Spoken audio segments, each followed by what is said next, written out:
The other one is actually maybe the market is just too big. Like it's really difficult, even when both sides really want to solve this problem, to kind of like resolve these sorts of issues. I'm Quinta Jurecic, and this is the Lawfare Podcast, January 20th, 2022. Today, we're bringing you another episode of Arbiters of Truth, our series on the online information ecosystem. In December 2020, 10 state attorneys general sued Google, alleging that the tech giant had created an illegal monopoly over online advertising. The lawsuit is ongoing, and just this January, new allegations in the state's complaint were freshly unsealed. The states have accused Google of tinkering with its ad auctions to mislead publishers and online advertisers and expand its own power in the ad marketplace. For what it's worth, Google told the Wall Street Journal that the complaint was, quote, full of inaccuracies and lacks legal merit. The complaint touches on a crucial debate about the online advertising industry. Does it work? To understand more, Evelyn, Douek, and I spoke with Tim Hwang, Substack's general counsel and the author of the book Subprime Attention Crisis, Advertising and the Time Bomb at the Heart of the Internet. Tim argues that online advertising, which underpins the structure of the internet as we know it today, is a house of cards, that advertisers aren't nearly as good as they claim to be at monetizing our attention, even as they keep marketing it anyway. So how worried should we be about this structure potentially collapsing? If ads can't convince us to buy things, what does that mean about our understanding of the internet more broadly?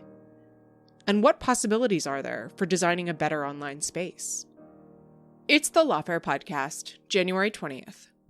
Why the online advertising market is broken. Your book is titled The Subprime Attention Crisis, Advertising and the Time Bomb at the Heart of the Internet. So why don't we start with you giving us a nutshell summary of your argument and what you mean by the analogy with the subprime mortgage crisis that led to the 2008 GFC. So yeah, first off, thanks for having me on the show. I think the way to think about the book is to really start from sort of the role of advertising on the internet. We're talking about sort of an enormous kind of economy that funds sort of the marquee names of our everyday experience on the web, right? If you're talking about a Google or a Facebook, these are companies that are by and large kind of funded through sort of online advertising. And the specific kind of advertising that happens online is a kind of advertising that's known in the industry as programmatic advertising. So this isn't like Mad Men, right? We're basically talking about these algorithms that sort of buy and sell attention at incredibly fast rates. And it happens sort of millions and millions of times a day, every day. And this is by and large how the internet has been funded, really, for the last 2 decades or so. And the core claim of the book is really that this market, which we've been led to believe is incredibly impactful, powerful, can target ads to change people's behavior, all these sorts of things, may on a fundamental level just not work, actually. That what we believe about sort of the effectiveness of ads may be, when you start digging into it, really more of a myth than anything else. And, one of the reasons I sort of think about it kind of in the context of something like the 2008 mortgage crisis is that we have very kind of similar dynamics playing out, where we have a marketplace which is being sort of hotly inflated by a number of sort of very actors with, I think, conflicting interests. And we have an asset that's like the mortgages in that crisis, becoming less and less valuable all the time. And for me, that says bubble. Right. And the book kind of goes into making that argument and then ultimately kind of sketching out, what the implications are for the broader sort of web and society. So you described the myth of how we imagine these things work. Can you sketch that out in more detail? What is in the perfectly functioning version of this online advertising ecosystem, the myth that you're trying to puncture here? How do we imagine that it works? Yeah, absolutely. So the analogy or the comparison I always draw is that when we hear about sort of online advertising, we think about this like hyper precise behavioral mind control array that like fires from space, right? And it can like get someone right at the point at which they're about to think about buying a new Casper mattress, right? And get them to buy that mattress. And there's a couple parts to that fairy tale, right? One of them is that you have accurate data about people. That, like, when I'm targeting to Tim sitting here in the Northeast of the United States, that I really am accessing Tim, this person, right? The second part of the myth is basically the idea that once I see the ad, that I am influenced by the messaging in that ad, and then I go do whatever the advertisement wants me to do, right? I go vote for a candidate, right? Or I go buy this product.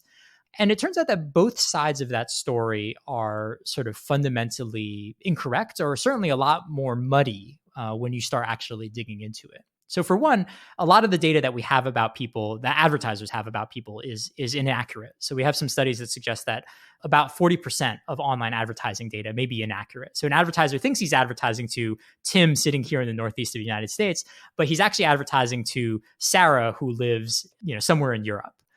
Another problem that often happens too is that the ad may actually not really reach a real person at all. So some studies suggest that $1 in $3 that are spent on online ads are lost to fraud, right? So it basically ultimately delivers that ad to, a bot, right? Or someone who's being paid to click on an ad. So I think that's the first problem, right? Is there's questions about whether or not even an ad can reach a real person. Then there's a question of whether or not, okay, you actually reach a real person. Does it actually influence their behavior?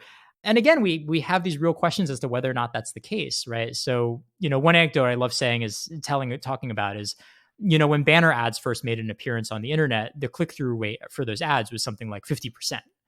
And the average now is something like 0.03% if you're lucky, right? And so we've seen this incredible multi-fold decrease in the effectiveness of whether or not people pay attention to ads in a relatively short period of time. I think this is really interesting study that was done that also suggests that we may actually be fooled by sort of correlation and causation here, where advertisers are so good at targeting their ads that they actually target their ads to people who would have bought their product anyways, right? And so they put the ad in, they see the person buy the product, and they say, hey, this ad actually worked. But there's actually real questions as to whether or not there is a causal impact on ads. And so I guess to just briefly sum up, right, there's two parts of this fairy tale: that we can actually reach real people and that those people are actually influenced by ads, break down at several levels.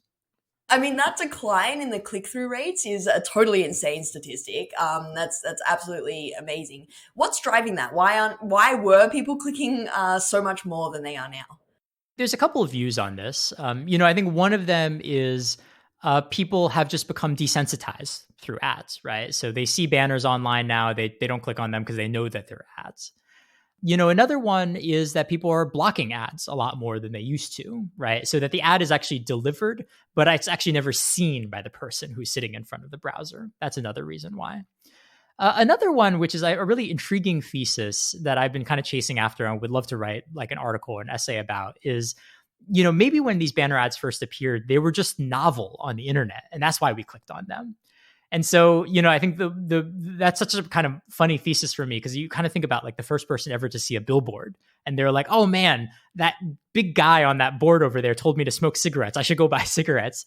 And so, one view on this is basically that like online ads may have seemed really effective in the early days just because they were new. And now they're becoming like every other form of advertising, which is we're tired of them. We know when they're around and we choose to ignore them.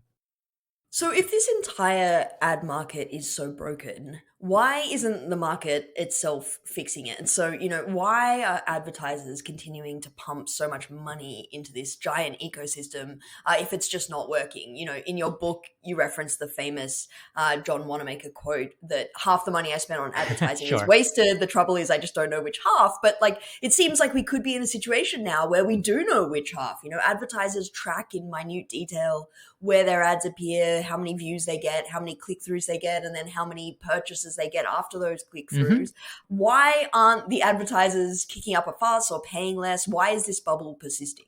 So I think there's two things to say here. The first one is I would actually challenge the idea that people are not pulling their money out. We've seen some really, really interesting cases in the last few years. Procter & Gamble is one, right, where they pulled $200 million out of their digital ad spending and reported that there was no change in their bottom line. Another recent one that happened last year was that Uber, right, discovered that something on the order of $100 million of their ad spend was being lost to sort of fraud or otherwise wasn't actually having an impact, right? And they similarly, right, cut off that spend. So I do think that we are actually seeing advertisers become more concerned, right, about what's actually occurring in the market. That being said, I mean, I think one of the reasons we keep seeing money flow into the market is a couple of reasons. I do think that one of them, though, is that we've actually built up so much credibility around ads that it's very difficult for companies to change course right now. And this is actually a little bit similar to the 2008 crisis, where it's basically like you spent so much money on collateralized debt obligations, right, that to change course right now would be a really big problem, particularly if you're being paid huge amounts of money to continue doing it. So I do think that there's kind of conflicting incentives, and people have built sort of careers and reputations on this in a way that kind of locks the market into this perverse sort of outcome.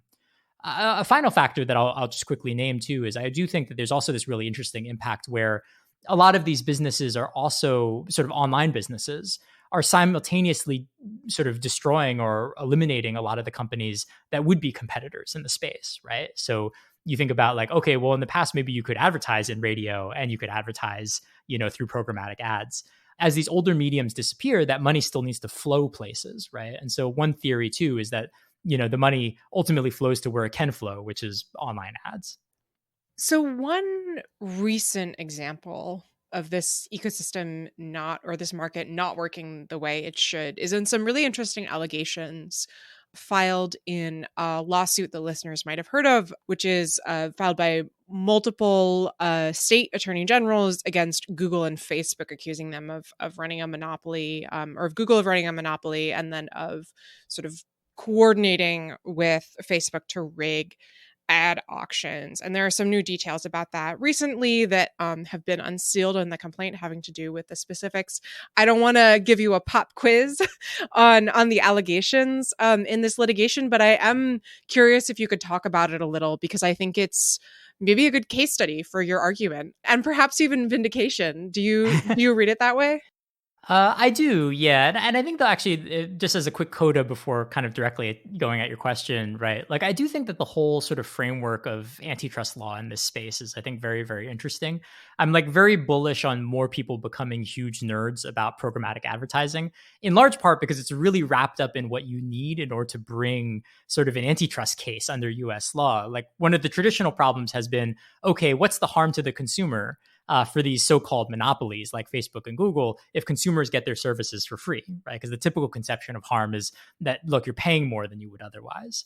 And, I think in some ways, you see regulators, you see state AGs getting very excited about sort of all of the shenanigans going on in programmatic ads, because it's a clear case of sort of anti-competitive conduct that really does sort of damage a business on a dollars and cents level. And so we are seeing, right, I think certainly the FTC is kind of interested in this direction.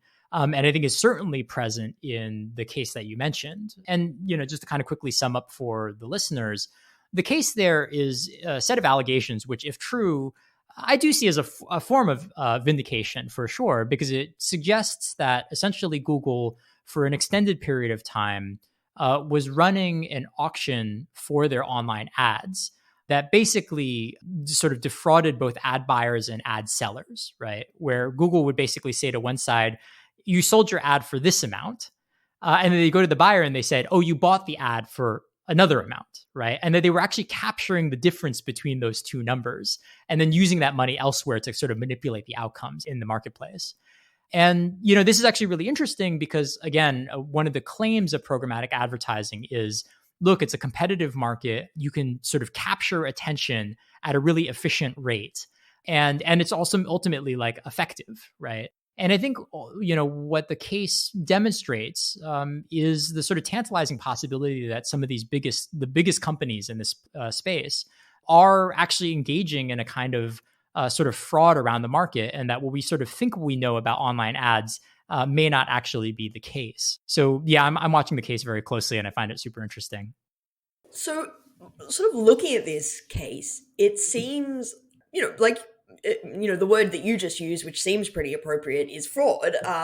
Charging One people could say, yeah. one amount and when they think they're paying another amount, and keeping the difference. And it just, it's amazing. It seems very sort of bold of Google to kind of do this scheme, and I wonder how it could get away with that. I mean, obviously, it's outsized power in the market means that it can sort of throw its weight around a bit. But it strikes me that a big part of this here is the complete opacity of what's going on. And I'm Sure. curious if you could talk about that. Why is this market so opaque? How did it take so long for this kind of thing to come to light? Definitely, yeah. And I think this is actually, if the case is a kind of vindication, it's sort of a vindication on this sort of pillar of argument in the book. The book sort of makes the argument that, like, look, one of the reasons a bubble can persist in a marketplace is because the market is very opaque. It's very difficult to tell what's going on in it, if you're getting a fair price, those types of questions. It's very even difficult to know whether or not your ad actually reached the real person, right? And, one of the sort of claims in the book is, look, the fact that these sort of big companies are sort of monopolies in effect means that it's very difficult for people to pressure them to create transparency in their marketplaces, right? That they can sort of get away with telling you facts about the market that may just turn out not to be true, right? The other famous incident of this before the recent litigation was sort of Facebook's claim a number of years ago that, users by and large were pivoting to video, right? That there's huge amounts of time being spent watching video on Facebook. And if you were in journalism, you know that resulted in, huge shifts in who was getting hired and who was getting fired. Later turned out actually that they were overstating those rates by a huge margin, right? And regardless of whether or not you think that was sort of intentional or not, I think one outcome is to demonstrate that it's really difficult to understand and verify the claims of these companies ultimately. And so to kind of return to the immediate litigation, yeah, I think Google was able to get away with it because, it turns out that the market is not very transparent. Google says, well, you sold the ad to this person at this amount of money. It's very difficult to get any more diligence from them. It's difficult to get any more information from them. And so, one of the things I say in the book, which I think is worth reiterating, is, we are sort of fooled by the way online advertising looks, which is, okay, wow, we have all this incredible data about who and when someone clicks on an ad. But I think at the same time, it's sort of like a mile deep, but an inch wide, right? Where it's actually very difficult to tell things about the market as a whole, which does make me concerned about, whether or not the market as a whole is a kind of bubble. Yeah, as a journalist, I bear the scars of the pivot to video. The video, yeah. Maybe not myself, but on behalf of all my colleagues who were scarred by that. So maybe we could talk about that a little more, because Sure. I think it's a good example of how, the way we've described it, it sounds like this is basically a market that's perhaps propped up by a lot of chicanery. And it's very easy to say, well, screw it, just get rid of this. Why do we need it? What's the importance? And the pivot to video is actually a demonstration of just how far reaching the effects of tiny changes can be, and why the collapse of an ad market or changes in the market could actually have really detrimental effects on journalism. So could you just spell out a little bit more of the details of that? And then I'm curious if you think I'm right about the way that I've framed it. No, I think it is right. And, I do think that, like, again, this is, I think, one of the comparisons to the 2008 crisis is we have an economy that is now, like, intertwined with all these other parts of society, right? And so, I do have friends who, I think would rightly say, like, they're ad anarchists, right? They're like, look, I don't really care if these companies get defrauded a couple $1 million. If Mark Zuckerberg is short a few billion, he'll be fine, right? Which is, I think, all well and good. The problem is that basically this market has become intertwined in, like, for example, things like journalism, right? So that a lot of journalism and media is funded through the programmatic ad ecosystem, right? So when we talk about this market being a bubble, I think I'm concerned not necessarily because Mark Zuckerberg's going to have less money. I am more concerned about, okay, what are all of the other media businesses that rests on the continued, vitality of this market? Two other things that I think that I find interesting, and that make me concerned about the long-reaching or far-reaching impact of sort of a crash here. I think one of them is, you think about all the free services that we rely on a day-to-day basis. One of the nice things about ads is that it does make services very available. You worry about a world in which, okay, the market crashes and suddenly a lot of things that weren't subscription become subscription all of a sudden. Well, that has huge impacts on who can afford to pay and who can't afford to pay. The final one, which is near and dear to my heart, just given some of the work I've done in the past, is that a lot of these big companies now subsidize basic research using the money that they get through ads, right? So, Google's DeepMind, right? The division that, famously created this Go playing, AI algorithm, that's not a profit center for the company, right? And it's largely funded through programmatic ads. And so one of the worries here is, okay, well, maybe there's actually parts of basic research, right, that are now suddenly tied to this ecosystem that really do make us kind of worry about the impact of a crash in the market. Yeah, so I want to actually dig into that a little bit more because I'm curious why exactly we should care so much that the ad market might implode. Hmm. Wouldn't it be great from so many people's perspective if the sort of the sham underlying Google and Facebook's products was exposed and they Sure. went belly up? So many people are angry at these companies. I mean, pretty much everyone is angry at these companies, and they are really big. But are they really too big to fail in the same sense that the banks were too big to fail, that they're like central to the regular functioning of society and need to be supported to keep the economy afloat? Would it really sort of impact the average person if this whole online advertising ecosystem for Ray-Bans and fake Ray-Bans didn't operate anymore? At one point in your book you write, there is, if anything, a strong ethical imperative to allow the collapse of global surveillance capitalism rather than attempting to save it, because it might clear the deck for something better to emerge. So Sure. Doesn't that mean bursting the bubble's a good thing?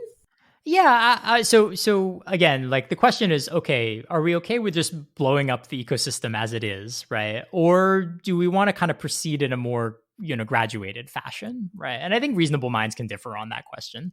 But I do think that, one of the reasons I'm skeptical about the idea of saying, okay, let's just let it blow up, right? Or let's like intentionally blow it up, is that I think if you don't really come up with strong alternatives, there's the worry that this economy will sort of just reassert itself over time, right? So there's one vision, which is, okay, the economy blows up.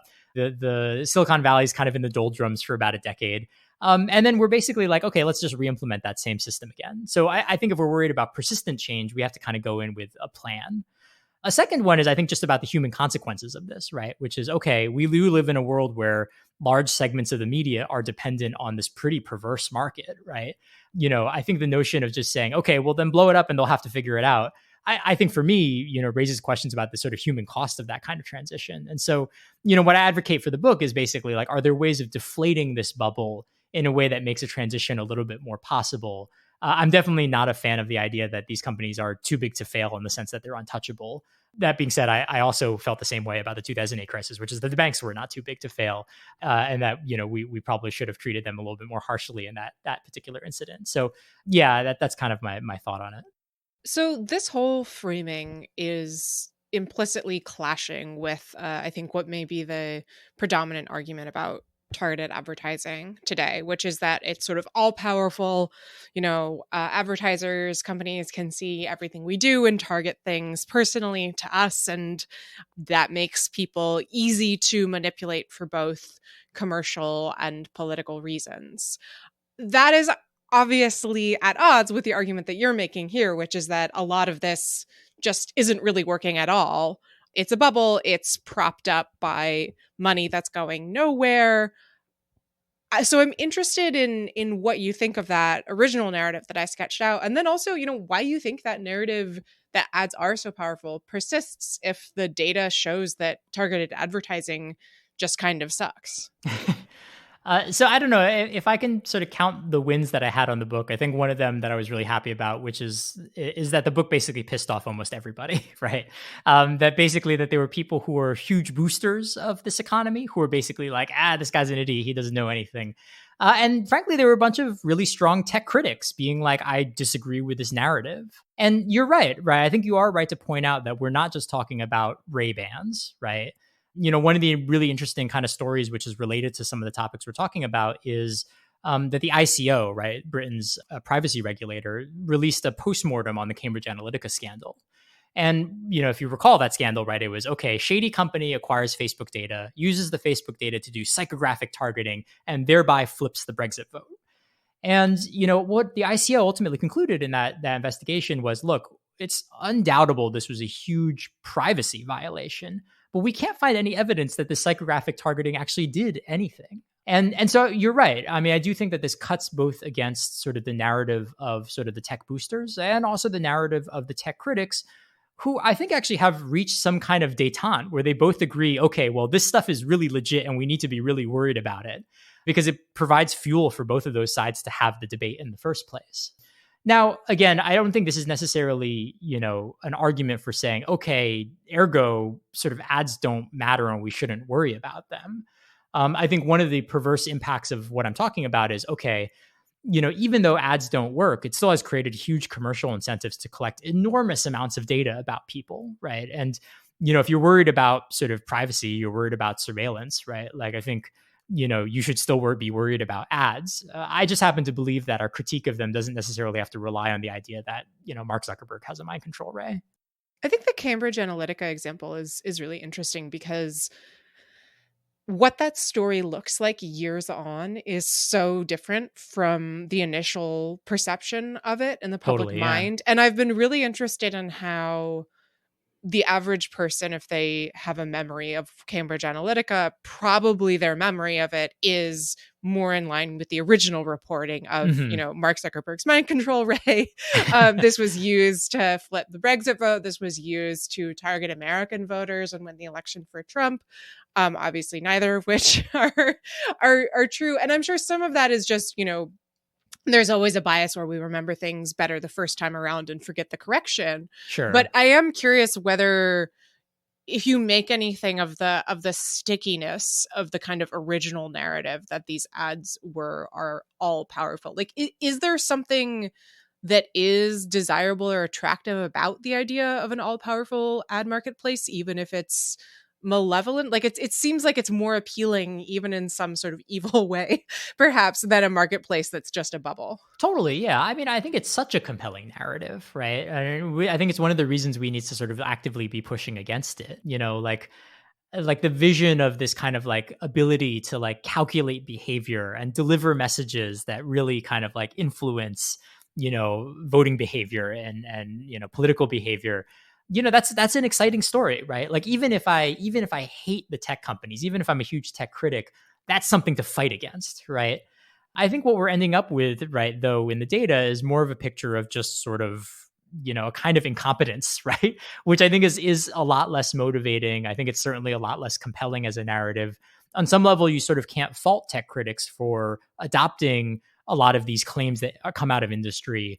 Because they're exciting claims, right? They capture the public imagination and can be used either to rally people for, the big tech companies or against the big tech companies. And so I think the pragmatics of it have caused that narrative to be sticky, because it's a lot more fun than being like, well, 41% of ad data is, potentially inaccurate.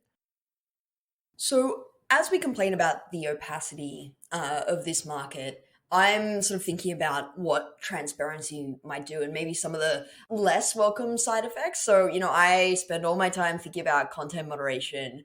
And so, I'm really interested in the effects that brand safety has on content moderation and the decisions that platforms make. And so brand safety loosely, you can give your own framing, but I sort of think about it as the bucket of concerns that advertisers have about their ads appearing next to content that is unpleasant or harmful. And that doesn't get a lot of attention when we talk about content moderation. Normally we talk about highfalutin free speech principles, but actually it's a really key driver for how platforms think about keeping their real customers, the advertisers, happy in the content that appears on their sites. And if we gave advertisers a lot more information about, how their ads are operating and transparency into the ecosystem, that would increase the leverage that they have. But, advertisers' ideas of like free speech rules and the optimal, balance of content on platforms is probably not the same as mine. They're probably more averse to unpopular political viewpoints or controversial content that might be really important content. So, how does brand safety play into this whole ecosystem? So there's a couple of views on, there's more than a couple of views on brand safety, but in this context, I think there's kind of like two ways you can sort of take it, right?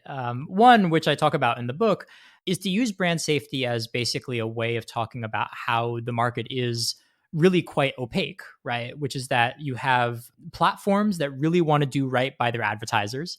You have advertisers that really, really want to know where their ads are ending up. And as yet, brand safety continues to be a persistent problem, right? Where a huge brand will just have an ad end up next to, a white supremacist video, for instance. And, one way of viewing it is, look, maybe the platforms don't have adequate incentives to really invest in solving this problem. The other one is actually maybe the market is just too big. Like it's really difficult, even when both sides really want to solve this problem, to kind of like resolve these sorts of issues. But I guess I tend to believe in the sort of former, which is basically that the platforms, kind of worry about this, but because they don't think the advertisers are really going to flee en masse, they actually don't have like a very strong incentive to like invest in it. And it's, I guess, one of the reasons why I kind of think about this as a form of market failure. And I think it's a form of, a potential place actually for like regulation to play a role, right? Where, I think it's very difficult to imagine a regime where the government tries to tell you whether or not an ad is going to work or not.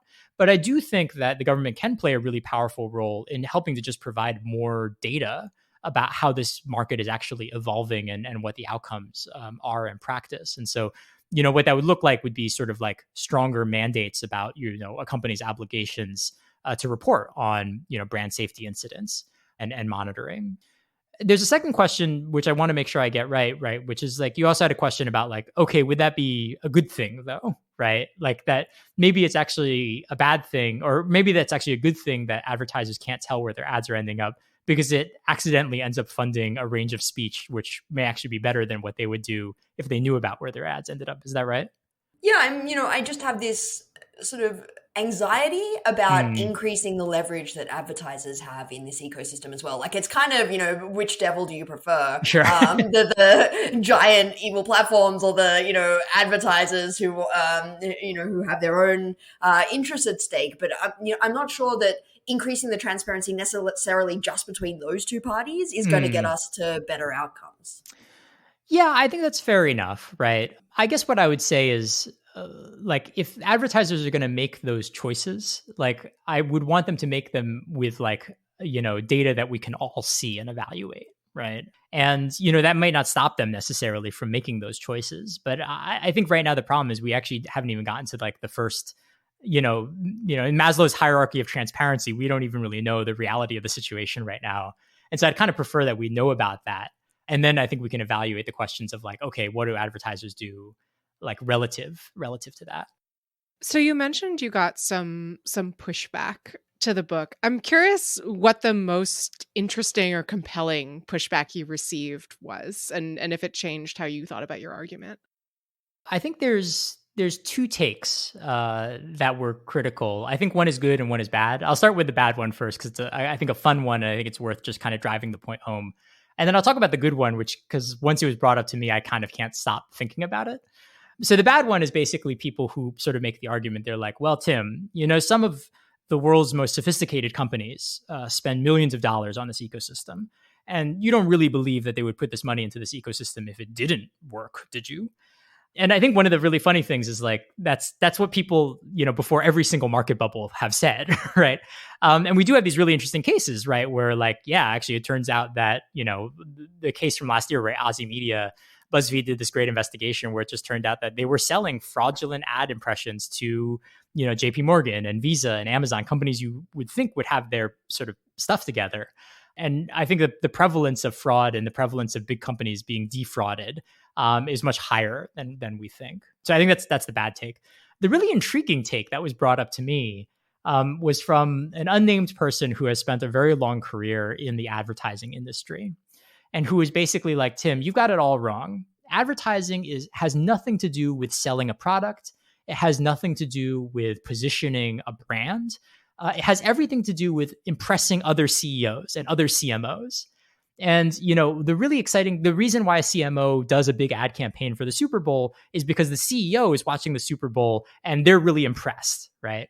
And there's actually some precedent for this. So in the billboard industry, apparently it's like a not too infrequent practice that when a company buys billboards, you make sure that you put a couple of those billboards near the person whose house it is who bought the ad campaign. So they're driving along the road and they see their own billboard, they feel excited about it. And so this is like a totally weird inversion of a conception of what the economic role of ads is, which is it's a purely internal political role. And the reason why people buy ads is largely to kind of win the status game internally inside companies. Now, I don't know if that accounts for 100% of the ad market, but it's kind of interesting to think that it might constitute a fairly big segment of the ad market. Yeah, it's sometimes terrifying to think about how much of this whole system is dictated by different people, many of them men in Silicon Valley, having battles of egos, people went over to dinner and this person insulted this person and suddenly here we are with this kind of outcome, whether it's advertisers or platform executives. We are all just, it's kind of hilariously at odds with the bad take that you mentioned, Sure. the first one, which is like, Tim, you can't possibly say the market is failing. The market is perfect and the market will always operate perfectly. Right? Whereas actually it's just these protagonists moving the chess pieces around because they're like insulted or maybe, had a hard time in 12th grade or whatever. Totally. And I think it's almost the view of like advertising as a form of like large scale, like corporate therapy almost. Like, I thought my therapy was expensive. That's exactly. That's even worse. That's right. I mean, like, last time Mark Zuckerberg got hauled before Congress, there's a bunch of ads in the DC subway that were like, Facebook, we care about integrity and information on the internet. And I remember seeing those ads and being like, are they hoping a senator walks by? And they're like, oh yeah, well, they really care about this. The only conclusion I could come up with was like, it makes Facebook feel really good to have those ads out there. And the dream that they could convince people with these ads is also a really good feeling. And I'm like, okay, yeah, maybe that really does justify, a few $1 million spend.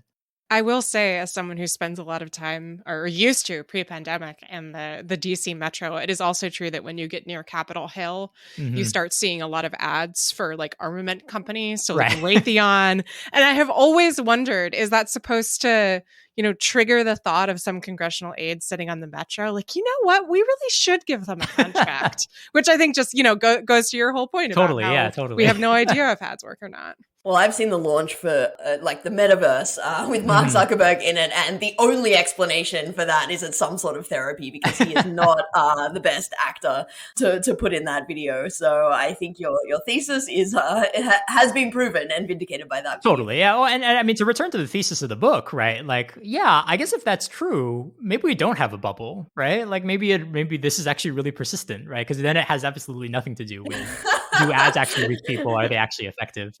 People's egos will persist. This will never go away. Right. And we call that the modern economy, right? Like that's right. what it is. So. Well, this was a productive conversation. Yeah, exactly. Presuming that maybe we do still have a bubble, there's been a million regulatory proposals out at the moment on the ways to fix the platform economy, and you mentioned antitrust recently, and your dream or your bullishness on people finally trying to getting to understand how this all works a little bit more, and all of us becoming ad ecosystem nerds, which I'm still very much at the start of that process. Have you seen any proposals that you're excited about or that you think get to some of the problems that you've identified? Well, no, not at the moment. I think the space around antitrust and the big tech companies is really fascinating at the moment. The way I sort of view it is that we're sort of in this like weird period of Goldilocks almost, where, basically like I think that there's a lot of people concerned about actually using antitrust for real, right? Like going in and breaking up, Facebook and Google. And I think not so implicitly, like I think the strong political counter argument is the companies arguing like, well, you wouldn't want to lose your tech advantage to China, would you? Which I think is actually like a really potent argument, and I think really does sort of hinder like the potential success of an initiative to really kind of like break up the companies in a structural sense. At the other hand, I think we also have like things like the Honest Ads Act, right? Which like feel like very kind of slap on the wrist, like, I'll just like label the ads and we'll solve the disinformation problem. And there's this kind of like big kind of middle ground, which is, okay, what's big enough to make it really hurt, but not so big that we're worried about the geopolitical consequences of what we're going to do. And, I think there is still kind of a vacuum there at the moment. I happen to be bullish on sort of reform efforts in sort of the ad economy, because I do think it, A, does hit the company where it hurts. And B, I think really does have a chance to kind of like improve the functioning of the internet. But I haven't necessarily seen like a strong sort of like move in that direction just yet. So if you were put in charge of targeted ad regulation, what reforms would you implement in your perfect world?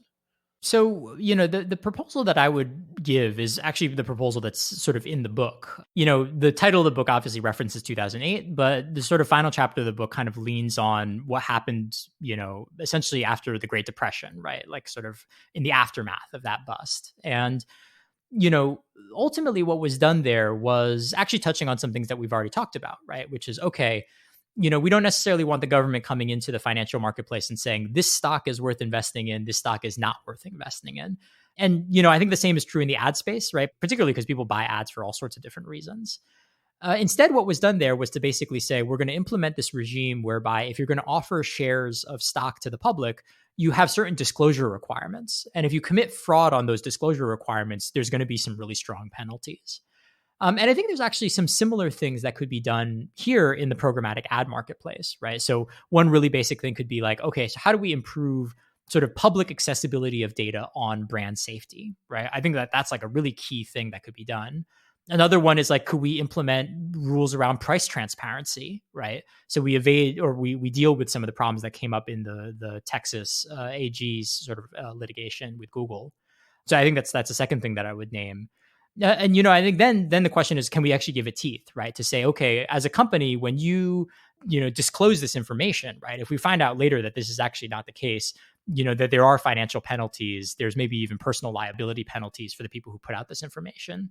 And that's kind of the regime that I'm sort of imagining in my sort of dream world. And so to keep pursuing that analogy to financial regulation, one of the key measures or planks of that regulatory structure is auditing and verification of financial statements and balance sheets. Yep. Because at the moment we have some transparency and all of it, all of the data that platforms release could be as accurate as Enron's financial statements and no one would be any the wiser. Yeah. They could just be, the result of monkeys dropping numbers on the floor and platforms picking them up and printing them. And so, it seems to me like auditing might be a good first step. I'm generally sort of in favor of that, but there's also, a whole bunch of problems with auditing and we don't have any precedent for how do you audit a bunch of these systems. So what's your view? Would auditing be a good solution here? And what's your view on third-party auditing? I read maybe a little bit of skepticism about it in your book, but I'm curious. I actually I'm really favorable towards it. I think we can look to things like Social Science 1, right, to conclude that like companies don't have the incentives for adequate candor in providing the data.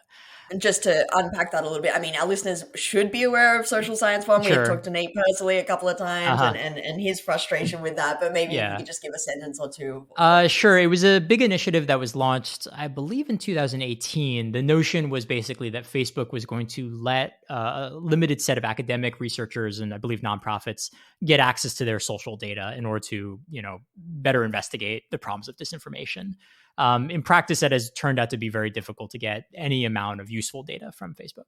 And so you're saying that some sort of more compulsory infrastructure. Auditing becomes totally necessary. And, I think there actually is like genuinely a lot of deep intellectual work to be done here around basically creating what's in effect gap for marketing data and advertising data, right? Like what are the standards that we actually want to operate in this space?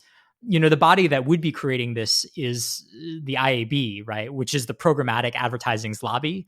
And so I do think the notion of creating sort of like an independent, framework for doing this auditing work would genuinely be really valuable. This is very exciting for me. This is the first time I can pull out the benefits of my accounting bachelor degree from several years ago. GAP, for those that are wondering, was the generally accepted accounting principles and sort of standards, as you said, for auditing and reporting in the industry. And it does strike me that it's a really big problem in this space that we just don't know. Like, how do we report on content moderation or targeted advertising? Sure. What figures do we need? What kind of incentives do certain reporting requirements create? When I think about content moderation, if you're asking platforms to report how much content they take down, that incentivizes them taking down more content. And so it's not so simple as to just think that introducing reporting or transparency doesn't actually change the underlying systems and the incentive structures of those systems as well. So Yeah. it's not just a copy paste, I guess, a job of other standards, and it does become very tricky. But it also seems like, and you talk about this in the book as well, that some third party auditing is coming, and that's driven a lot by advertisers who are like, hold on a second, we want to know a little bit more about what's going on here. Yeah. But if we leave it for them to design these systems, platforms and advertisers, again, we go back to that other problem that I was referencing, which is, neither of those parties are necessarily perfectly aligned with the public interest in thinking about how to design. Yeah. And I don't want to understate it, right? Like what we're talking about is a huge amount of work, right? And I think there's a lot of kind of like, actually deep philosophical questions, right? About like, how do we report some of these numbers? And I think that that's part of my worry about the sort of, again, to go back to kind of like the regulatory discussion is, that I think it may be too much work for us to want to actually build effective legislation around. And, I do worry a little bit about like, we may just end up in kind of like this weird stable state where, every 8 months we call up a bunch of CEOs and yell at them in front of Congress. We get our 2 minutes of hate and we feel a lot better and it's cathartic. And then like nothing happens, in part because I think a lot of the solutions really will require a lot of investment and work. And I'm not sure actually if we're set up to do that right now from at least a legislative standpoint. You read in your book, you have this interesting line that I'll just quote from here, that the internet was predestined to be one way or another is an attractive but ultimately wrong idea. There is nothing essential about the internet as we know it. The internet is not inherently open or democratizing, nor is it inherently closed and authoritarian. Digging into the history of the internet quickly reveals that the present-day internet is just one of many different information networks that could have come to be. So can you talk a little bit about what you mean by that? What are those possible alternative histories, and is it still possible to reach them? So this is a topic that's been very much on my mind recently. I went to college largely because I was very excited about becoming a software engineer. And then I read Larry Lessig's Free Culture, right? And became like this diehard tech policy person and just like have just been working on that kind of stuff ever since. And, it's something I've been reflecting on a lot, right? Which is like a lot of the rhetoric about the internet in the early 2000s was this notion that there was something, deeply predestined about the internet, right? That, okay, well, the internet was going to be this open protocol. And, the great thing about open protocols is that it's impossible for authoritarian governments to resist it, right? Like once a country gets the internet, authoritarianism becomes impossible. Obviously, that was very wrong, right? That hypothesis is totally kind of incorrect. And, this is the source of a book club that I'm actually hosting this year to kind of reread all of those books from the early 2000s and be like, okay, so what is it about the internet that we actually believe now? Like, is there a way to be optimistic about the internet without being a terrible person? Those types of questions. And this is kind of the point I'm trying to make in the passage that you quoted, right? Which is, okay, part of my belief in what sort of failed in a lot of the early rhetoric about the internet was this notion of, okay, you've got this internet. Once the internet thing arrives, a certain set of consequences necessarily follow, right? But it turns out like the internet's vast and unknowable, and you can also set up the internet in lots and lots and lots of different ways. And so, I think it's wrong, to be an extremist in either direction, right? To basically say, oh, well, the internet is necessarily great and open because of XYZ reasons. I think it's also wrong to be like, well, the internet is just like trapped in this cycle of, polarization, right? And disinformation, and we're going to be unable to escape because that's just the nature of the internet. I think the deeper conversation to be having is, okay, are there ways of designing, a different internet, right? And so if you look in internet history, right, you've got BBSs and you've got FidoNet and you've got all these kind of other alternative versions of the internet that could have come to be. And so I try to, I don't know, this is maybe my way of maintaining a kind of optimism, is to believe that, yeah, we really can, kind of push the internet in a different sort of direction. And, I guess to kind of directly answer your question, right, like, do I think that is possible? I think so, right? And I think it can happen a number of different ways, right? One of them, which is argued by the book, which is crisis, right? Like you build a bubble, it blows up, and then you have to say, okay, what do we do next? I think another one that I think a lot about is also like norms. One of the really interesting things about sort of the internet is that I think we've just come to accept that the internet features advertising and works in a very particular kind of way. And I do think that if you're able to kind of persuade people to treat sort of the internet differently, to come to it with different expectations, then you do actually have a very powerful tool for reshaping what the internet looks like. So it isn't necessarily that the technology forces certain social outcomes. I think there's a way of thinking about the social outcomes forcing the sort of technology outcomes.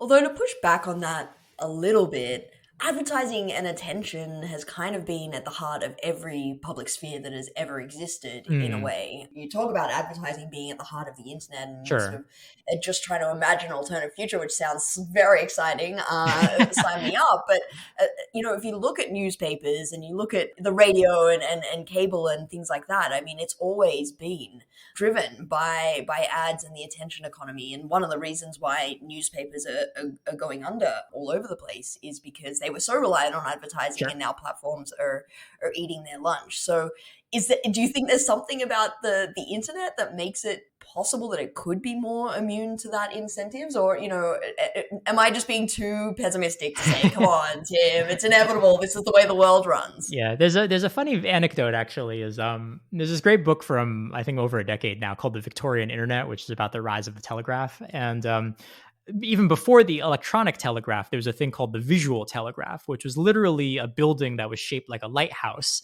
that would have these shutters on top that you would open and close. And so that someone like 10, 15 miles away could be like, oh, okay, they're signaling to me that, bad weather is coming or whatever. And a huge network of these visual telegraphs, as they were called, were built in France at the time. And one of the first use cases that was proposed for it was, oh, this would actually be a great way to advertise, crop prices and things. And so yeah, I think, it picks up on a point that I think you were trying to make, which I actually very much agree with, which is that I'm not sort of an extremist around ads in the sense that I feel like, the internet should never feature ads at all, right? Clearly, I think there's a lot of things that are really great about ads, right? One of them we've already talked about is the fact that ads make services widely accessible to people. I think the question that we're really confronting is, should ads be a monoculture in the economy in a way that kind of powers this entire communications network, right? And I think my answer to that question is no, right? Like, I don't think that it's very safe to have an economy that is so dependent on this single sort of market, right? And so, the sort of internet that I envision is one that just has a more diverse set of funding sources, right? That we're talking about ads, we're talking about whether or not subscription can scale. Those types of experiments are kind of what I want to see. And the question is whether or not we want this dependence, not necessarily whether or not we want ads at all.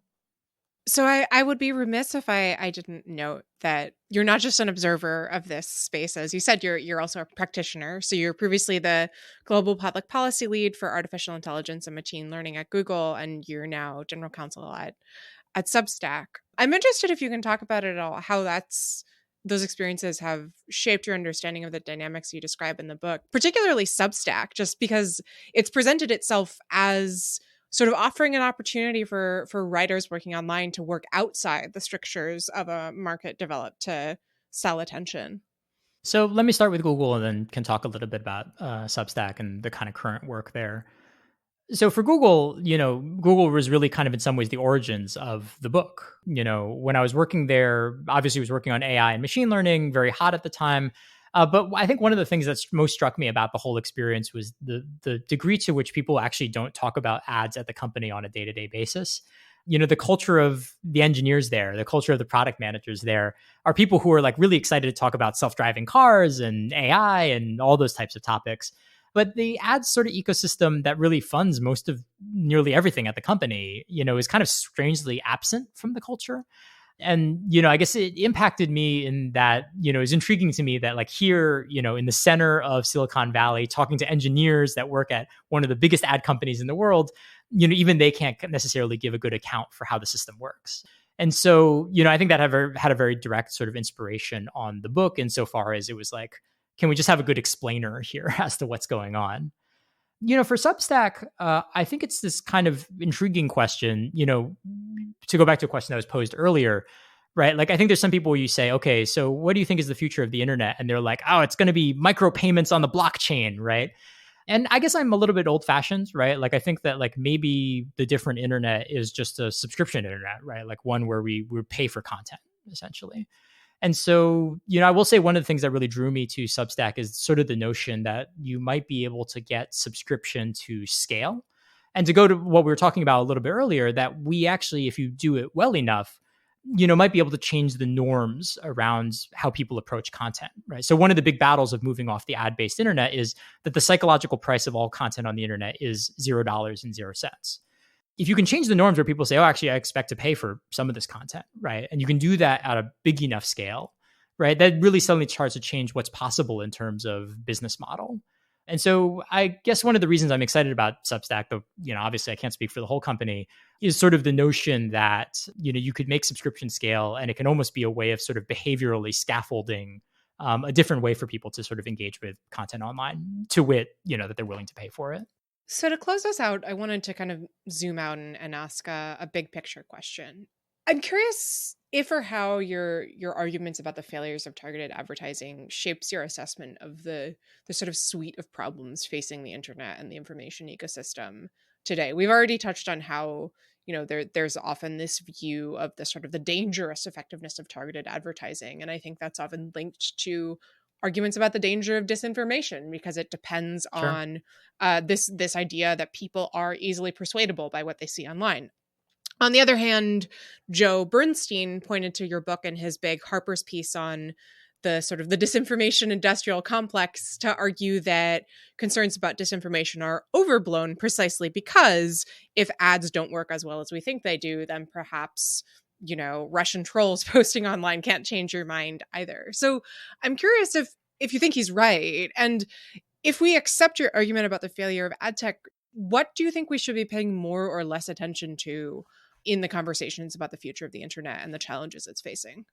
So let me kind of address the sort of kind of specific frame that you use, then I can kind of like go to the sort of broader question.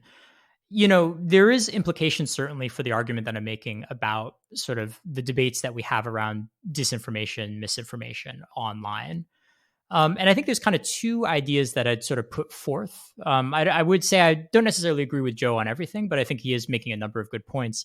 One, which I think is really critical, is to think about what the sources of the problem are, right? So there was a narrative, I think, that definitely cropped up after 2016, which is, okay, it's these micro-targeted ads, which are really responsible for the great deal of disinformation that we really need to be worried about on the internet.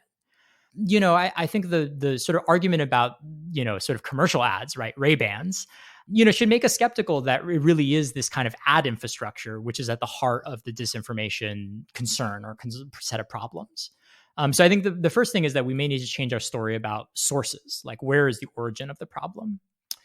I think a second one, which is sort of really intriguing that I've been thinking a lot about, is, okay, if a Russian troll can't necessarily change a mind, does the presence of the Russian troll still have corrosive impacts on democracy, for instance? And I think that's actually sort of an interesting outcome, or maybe one way of kind of thinking about the problem, right? Which is, okay, imagine a world in which all sort of Russian campaigning never actually had an impact on any vote whatsoever. But we are very aware that a state-backed campaign is attempting to meddle in our electoral processes, right? That itself actually may be really corrosive outside of its actual ability to exert, mind control, right? It may be the interference itself, which is actually the problem and the deeper issue and its impact on democracy. And so there's actually kind of an interesting set of outcomes, which is like we may actually want to act to counter, for example, these types of campaigns, not necessarily because we're necessarily worried about people being persuaded, but we think that their presence alone has certain impacts on democratic norms, right? And so, I think it also changes, the argument I'm making in the book also changes a little bit of what we think about as sort of the risks of the things that are happening, right? That are genuine sort of disinformation campaigns. Okay, then I think there's a broader frame, right? Which is, okay, then what are the implications for your book on kind of like the future of the internet as a whole? And I guess I'd return to just like a little coda that I talked about with subscriptions a little bit earlier, right? Which is that it ends up being really key to sort of think about whether or not there's a way of sort of influencing what people expect when they come to the internet. And I think that's so key, particularly when we think about things like psychological price, right? Which is, okay, it's really difficult to get subscription to work if you can't convince people that content is worthwhile to pay for. And, again, I think that like when we think about the future of the internet, I do think we need to think a little bit more about like more than just like how do we design products or how the technical setup of these platforms work. I do really think we need to think about sort of like the norms that people bring to the internet. And I think that's actually a key part of thinking about and predicting where the internet's ultimately going to go. All right, let's leave it there. Tim, thank you so much for joining us. Sure. Thanks for having me. You've been listening to Arbiters of Truth, the Lawfare podcast series on our online information ecosystem. You can find past episodes in the Lawfare podcast feed, and we'll be back with another episode next Thursday. The Lawfare podcast is produced in cooperation with the Brookings Institution. Our music is performed by Sophia Yan. Our audio engineer was Hamza Shatu, and our producer is Jen Paji-Howell. Please rate and review the Lawfare podcast in whatever app you use, and consider becoming a material supporter of Lawfare on Patreon. As always, thanks for listening.